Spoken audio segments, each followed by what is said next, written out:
Hello everyone! In this quick guide, I'll show you how to add your USAA insurance card to your Apple Wallet.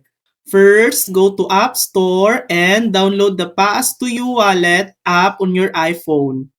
Open the app and search for USAA to find available card templates. Choose the template you like and tap Next.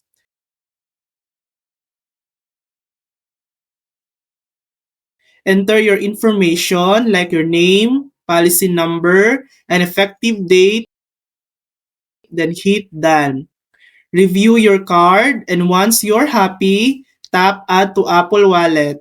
Go back to your Apple Wallet, and just like that, your USA insurance card is added. And that's it. That's how to add your USA insurance card to your Apple Wallet. Thanks for watching. If this video helped you, please like and subscribe for more helpful tutorials.